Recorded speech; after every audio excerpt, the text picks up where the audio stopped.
But we must be very clear on our Islamic position. And we must be clear on the position that Allah Ta'ala has afforded us before time. And izzah and honor and leadership is for who? For Allah and His Rasul and for the believers. So yes, we respect the law of the land and we respect the people of the land. But at no position will we assimilate in their faith. We have our own position. بسم الله الرحمن الرحيم الحمد لله نحمده ونستعينه ونستغفره ونعوذ بالله من شرور أنفسنا ومن سيئات أعمالنا من يهده الله فلا مضل له ومن يضلل فلا هادي له ونشهد أن لا إله إلا الله وحده لا شريك له ونشهد أن سيدنا ومولانا محمدا عبده ورسوله أما بعد أعوذ بالله من الشيطان الرجيم بسم الله الرحمن الرحيم وكذلك جعلناكم أمة وسطا لتكونوا شهداء على الناس ويكون الرسول عليكم شهيدا صدق الله العظيم. Honorable brothers and sisters in Islam, Assalamu alaikum wa rahmatullahi wa barakatuh. The first challenge upon Sayyidina Ibrahim alayhi salatu wassalam started as he was a young child, growing up and seeing this sea of kufr and shirk that is taking place in front of him in the form of idol worship. You all know the story. يا أبت لم تعبد ما لا يسمع ولا يبصر ولا يغني عنك شيئا يا أبت لا تعبد الشيطان إن الشيطان كان للرحمن عصيا يا أبت إني قد جاءني من العلم ما لم يأتك فاتبعني أهدك صراطا سويا. So his challenge with his people started at a young age, and he kept on giving them advice using different types of psychology and telling them and showing them these idols do not benefit nor harm.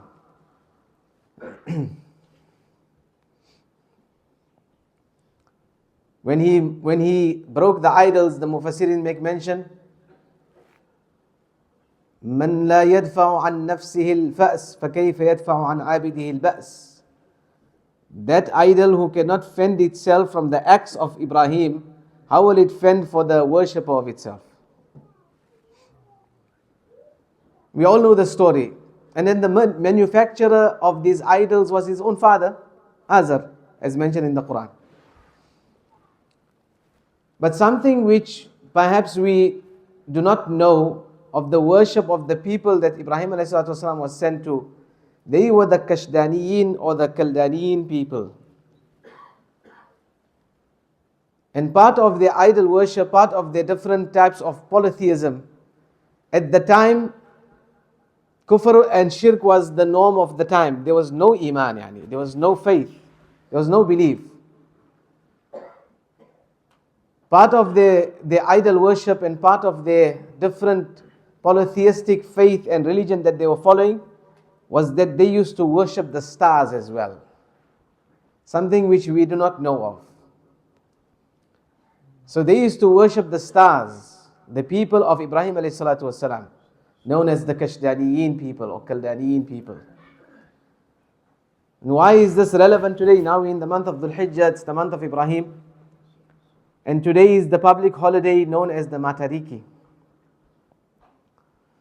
This public holiday and this practice is not new for the Maori people, but it is new in terms of a public holiday and a recognized event on an annual basis now.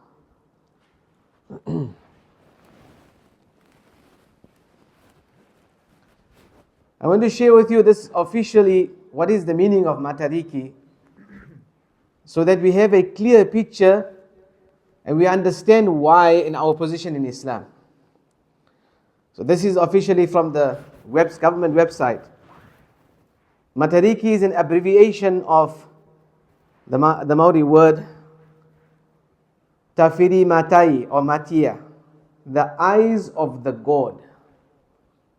You listen to the definition, and immediately you as a believer, we as a believer, reciters of La ilaha illallah, subscribers of Islam, will immediately understand where we stand in terms of the Matariki. And we only saying, in Farsi there's a beautiful saying, Naqle kufr kufr nabashad. I'm just sharing with you from their statements. This is not an act of kufr on our part. Naql kufr, kufr nabashad. So Matariki is an abbreviation for the eyes of the god, and refers to a large cluster of stars known in some European traditions as the Pleiades. According to Maori tradition, na'udhu billah, the god of the wind was so angry when his siblings separated their parents, the Dranganui, the sky father, na'udhu billah, and the earth mother, another name, that he tore out his eyes and threw them into the heavens. Wal-'iyadhu billah. La ilaha illallah. Recite your kalima. Traditionally, Matariki was a time to acknowledge the dead and to release their spirits to become stars. It was also a time to reflect, to be thankful to the gods of the harvest, or the gods for the harvest, to feast and to share the bounty of the harvest with friends and family. Need I say any more, brothers? Need we say any more? So Ibrahim alayhi salatu wasalam was sent to a people who were worshipping idols. They were steeped in polytheistic tradition, and they used to worship the stars as well. Hence, when Ibrahim alayhi salatu wasalam's da'wah was, he broke down the idols. But his other part of his da'wah, which is recorded in the Quran, فَلَمَّا جَنَّ عَلَيْهِ اللَّيْلُ رَآ كَوْكَبًا. When the night came, what did he see? He saw the stars. So he said, هَذَا رَبِّي, this is my Lord. He wanted to show them. Sayyidina Amr ibn al-Jamuh radiallahu anhu was Jalil Qadr Sahabi, but the story of his becoming Sahabi was amazing. His family had taken Shahada and they had become Sahaba already. And they were constantly working on their father, and their father was not listening. A very intelligent person he was. So they took his idols and they threw it in the bin. He took his idol, threw it in the bin. He came home, he got very angry. Where's the idol? Misplaced. He looked around, he found it in the bin, Zibala. Brought it back, cleaned it out nicely. He was like, sad for it and, patting it, sorry. And he is worshipping the idol that he has to look after. Ya Allah. Second time they did that, they threw it in the bin. Third time they continuously, eventually they threw it, and then they were also intensified their effort to show their father practically that this idol that you are worshipping does nothing. It cannot even look after its own self. Just as the idols in the time of Ibrahim couldn't look after themselves, when he went and he chopped them up and broke them. And then after a while, when this continuously happened, Amr ibn al-Jamuh radiallahu anhu said, he says, wait man, hold on. This idol, I keep on taking it out, and I've got to wash it and clean it and pat it nicely and feel sorry for it. It can't even look after itself when I'm worshipping. How foolish am I? لِمَ تَعْبُدُ مَا لَا يَسْمَعُ وَلَا يُبْصِرُ وَلَا يُغْنِ عَنْكَ شَيْئًا. You're worshipping that which cannot benefit, which cannot see, which cannot give harm, no benefit. ثُمَّ نُكِسُوا عَلَى رُؤُوسِهِمْ لَقَدْ عَلِمْتَ مَا هَؤُلَاءِ يَنْطِقُونَ. They even acknowledged.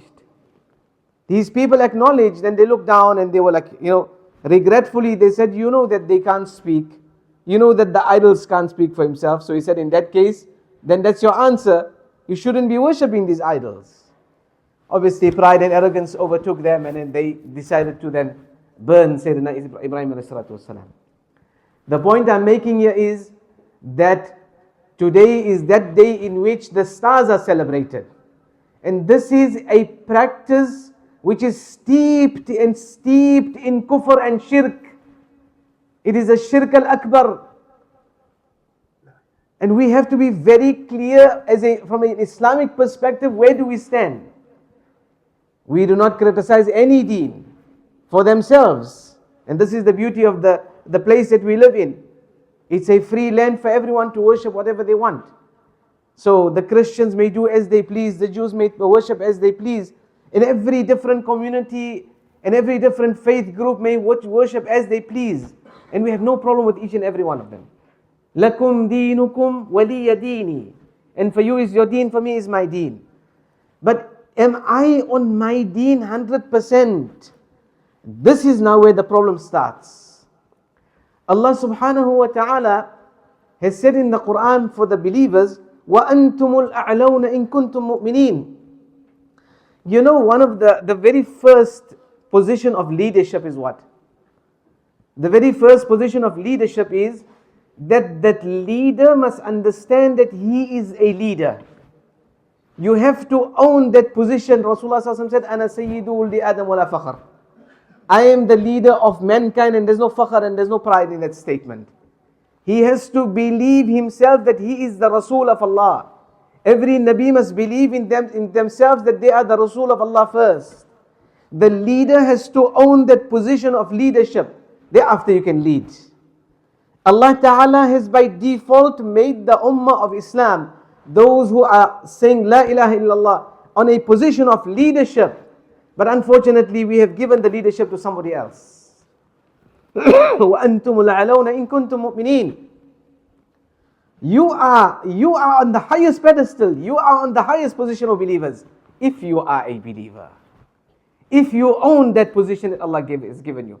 If you own that La ilaha illallah. وَلِلَّهِ الْعِزَّةُ وَلِرَسُولِهِ وَلِلْمُؤْمِنِينَ.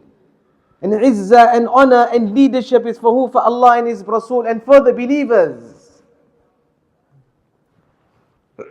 Today, unfortunately, our Muslims, and sad to say in many different settings, we are, with the intention of integration, we make the mistake of assimilation.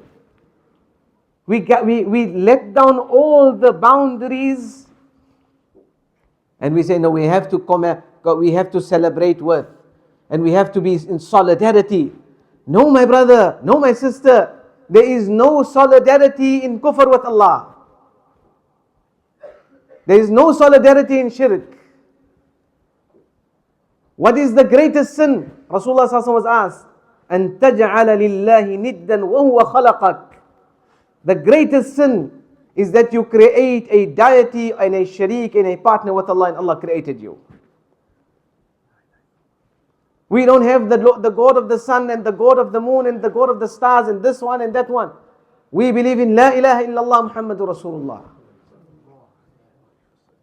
Again, we don't criticize any faith.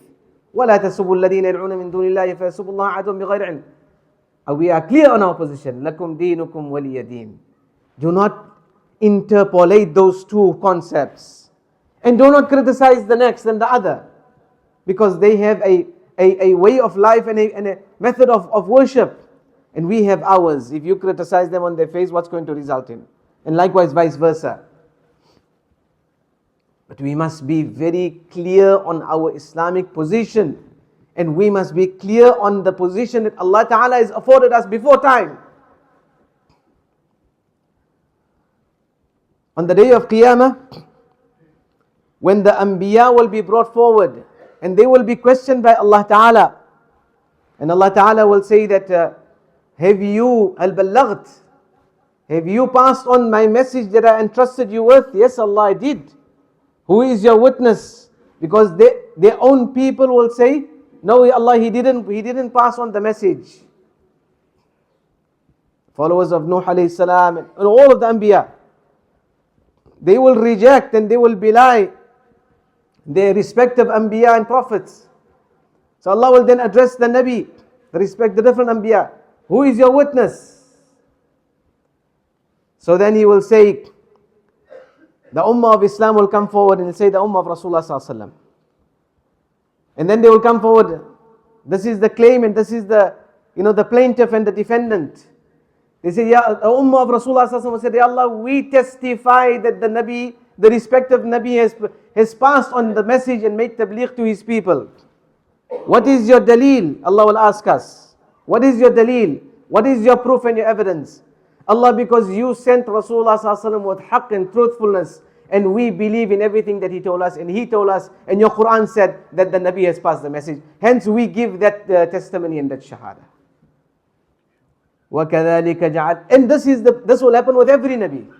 There will be a Nabi who will come and he will have a huge Jamaat. And a Nabi will come, he'll have a few people only who took Shahada with him. There'll be a Nabi that will come and have only one or two people that followed him. And likewise, ila akhirih. Allah says, وَكَذَلِكَ جَعَلْنَاكُمْ أُمَّةً وَسَطًا لِتَكُونُوا شُهَدَاءَ عَلَى النَّاسِ. O Ummah of Islam, you are on ala maqam al-shahada. You are on maqam al-shahada. You are on the highest pedestal in the loftiest position. And this is by virtue of being the ummatis of Rasulullah sallallahu alaihi wasallam. If you own that position, by Allah, my Maori brothers and sisters who have taken the shahada, they will reject the matariki more than we will do it. And I know there may be many in this jama'ah, in this group today. But we as believers who have been born with Islam, we have failed to appreciate what Allah has given us. We have failed to own this iman and the shahada that Allah has given us. So we want to assimilate. And we want to, we have to be in solidarity. And what the schools are teaching our children, what is the relationship between the matariki and Islam? What is this in Islam? There is no relationship. Bawnan ba'ida. It is polar opposites to each other. We believe in La ilaha illallah, Tawheed, monotheism. And this is steeped in polytheism. This is steeped in kufr. This is steeped in shirk. The Maori tradition has multiple gods. There's hundreds of the gods. So yes, we respect the law of the land and we respect the people of the land. But at no position will we assimilate in their faith. We have our own position. يا أبت إني قد جاءني من العلم ما لم يأتك فاتبعني أهدك صراطا سويا. Oh my father, knowledge has come to me, nubuwwah has come to me, which hasn't come to you. فاتبعني, follow me. I will give you guidance to the correct path. Allah has given us that position. Allah has given us that iman. Allah has given us that shahada. Allah has given us that knowledge. We are like the anbiya we carry the responsibility of the anbiya of the past. قَدْ جَاءَنِي مِنَ الْعِلْمِ قَدْ جَاءَنَا مِنَ الْعِلْمِ. This ilm has come to us. So, O people, move away from the worship of the false gods and come on to worship of Allah subhanahu wa ta'ala. Rasulullah sallallahu alaihi wasallam came into Medina Munawwara. وَلَهُمْ يَوْمَانِ يَلْعَبُونَ فِيهِمَا. They had 2 days that they were practicing and they were celebrating and worshipping. So he said, أَبْدَلَكُمُ اللَّهُ تَعَالَى بِهِمَا خَيْرًا مِنْهُمَا. Allah has replaced you with 2 better days, يوم الفطر والأضحى. The day of يوم الفطر and يوم الأضحى. Islam is very clear. لا تشبهوا باليهود ولا بالنصارى. من تشبه بقوم فهو منهم. Many multiple ahadith. So وَلِلَّهِ الْعِزَّةُ وَلِرَسُولِهِ وَلِلْمُؤْمِنِينَ. My beloved brothers, once again, I remind myself and I remind us all. Today is that public holiday, and because it's still on a rise, this is still like the 2nd or 3rd year, which this is now an official celebration, and the schools are teaching it to our children, and we are having to experiencing it wherever we go. It's happening, a celebration for the last 1 week, 2 weeks, and it will continue onwards. We do not worship the stars, we don't worship the moon, we don't worship the sun, we don't worship the trees or any other ism or being. We worship only one Allah. La ilaha illallah Muhammadur Rasulullah. May Allah subhanahu wa ta'ala keep us firm on that iman.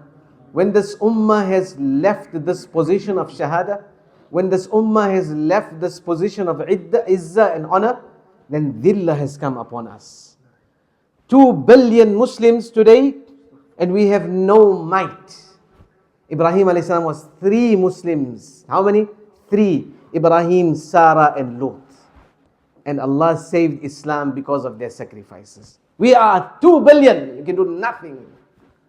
Ibrahim alayhi salam was 3. Ibrahim, Sarah and Lut. And it wasn't easy for them and all the challenges he had. Because again, we have lost that. We have forgotten that izzah that Allah has given us. We have forgotten that maqamu shahada and that position that Allah has afforded us from before time. May Allah subhanahu wa ta'ala grant us tawfiq and ability of understanding.